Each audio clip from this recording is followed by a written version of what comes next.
काय लेकराची काय? लेकरं म्हणजे 4 मुली आहेत मला हां आणि एक मुलगा आहे बरं. आणि 3 मुली डॉक्टर आहे. अच्छा MD. MD. हां. बरं. आणि मुलगा जसं MBA करून ऑनलाईन. अच्छा. जॉब आहे त्याला पुण्यामध्ये. पुण्याला जॉब पण आहे. हां. अच्छा अच्छा, म्हणजे पोरी किती आहे? पोरी आहेत 4. हां बरं, 4 पोरी, 3 डॉक्टर. 3 डॉक्टर, एक इंजिनियर अच्छा. हां, आणि एक मुलगा. एक मुलगा. म्हणजे 5 लेकरं सगळे वेल क्वालिफाईड आहेत. आपापल्या पायावर उभी गेली. हां बरं. मग आणि तुम्ही हा व्यवसाय कधीपासून करून राहिले? हा व्यवसाय बाबा मी 71 पासून. 71 पासून. बरं. 71 पासून आणि हे सगळे लेकरं शिक्षणाचं वगैरे हातावर जातं. या हातावरच वावर शिवार वगैरे काय? होतं माझ्या इकडे 1.25 एकर. बापा रे, 1.25 एकर? 1.25 फक्त. बरं. मग विकलं नाही ते. हां. आणि याच्यावरच माझा उदरनिर्वाह आहे. अच्छा, हॉटेलवर. या हॉटेलवर. हां.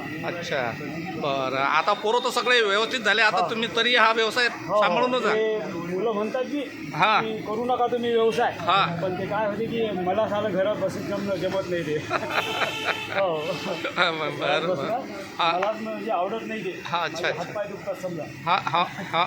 हो ना, काहीतरी पाहिजे काम. बस पाहिजे काहीतरी. आपला घरचं जागा आहे, घरचं आपण करणारे आहोत. हां हां त्यामुळे काय होते हां. ते आपला दिवस बी निघून जाते दुपारपर्यंत. हां. आणि आपला कामात व्यवसाय ते- बी हो, होतो. व्यवसाय. तुमच्या आपल्या हरक्याच्या भेटी होतात. भेटी होतात. काय बात आहे. हे महत्त्वाचं. हां. म्हणजे लोकांचं तुम्ही खाद्य कमी नाही केलं. नाही नाही नाही नाही नाही. ते बिलकुल 71 पासून आज किती 50? 71 पासून तर आज 26 पर्यंत तुम्हाला हो, म्हणजे किती 26. वर्ष आले?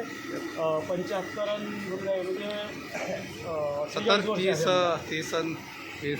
हो हो 50. 50 वर्ष. नाही हो, 50 वर्षाचे वर झाले. 50 वर्षाची वर झाली. वर झाले. 50 वर्षापासून तुम्ही हा व्यवसाय करता. हो, आणि त्याच्यात लेकराचं शिक्षण वगैरे हे सगळं केलं. घरदार. आणि आता सगळे लेकरं वेल सेट झाल्यानंतरही तुम्ही मी करतोय कारण की आपल्याला ते घरात बसणं बिलकुलच नाही म्हणजे आवडत.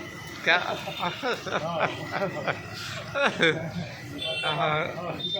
हे त्यांचं हे दुकान आहे, हा हॉटेल आहे आणि 71 पासून हा व्यवसाय सांभाळून येतं. आणि आपल्या धंद्याशी यांचं प्रामाणिक हे आहे. मुलं जरी शिकले असले तरी आपण बेरोजगार राहता कामा नये किंवा त्यांच्या भरोश्यावर राहता कामा नये म्हणून स्वतःचा हा व्यवसाय हे सांभाळून आहेत.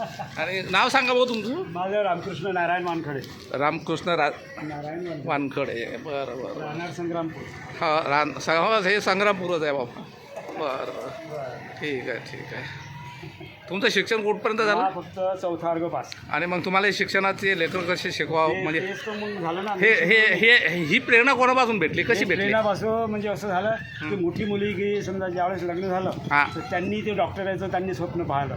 मुलगी होती पॉलिटेक्निक करेल. पण बरं, त्यांनी काय बरं. झालं की ते म्हणत नाही आम्हाला डॉक्टर करायची, तर मग त्यांनी डॉक्टरच्या इकडे ओढले. बोलले. हां त्याच्या भरोश्यावर मग ते कसं ते चाललंच पुढे पुढे मग की बा आम्हाला या दुसऱ्या मुलीला डॉक्टर करायचं, हां डॉक्टर. तिसऱ्या मुलीला डॉक्टर करायचं, असं वाढत वाढत ते 3 मुली डॉक्टर, एक पोरगी इंजिनियर, पोरगा इंजिनियर. हां. अरे वा. आणि सगळेजण आता वेल सेट आहेत, स्वतःचं हॉस्पिटल आहेत. स्वतःचं. हां. कुठे आहेत हॉस्पिटल? आता एक पुण्याला आहे क्लिनिक तिचं हां. आणि एक बुलढाण्याला आहे. बुलढाण्याला आहे. तिसरी ते आता याला आहे, लातूरला आहे. ते अच्छा. MDचं 2रं वर्ष आता चालू आहे. बरं. आणि पोराचं कुठे चालू आहे? ते पुण्याला असते तो, त्याला जॉब आहे, कोणती कंपनी आहे अंदाजे. अच्छा. आणि ऑनलाईन त्याचं MBA चालू आहे. क्या बात आहे. आणि बस बाकीचं काही नाही. मुलगी बडोदऱ्याला आहे. बरं. तिघांची लग्न झालेले आहेत हां हां.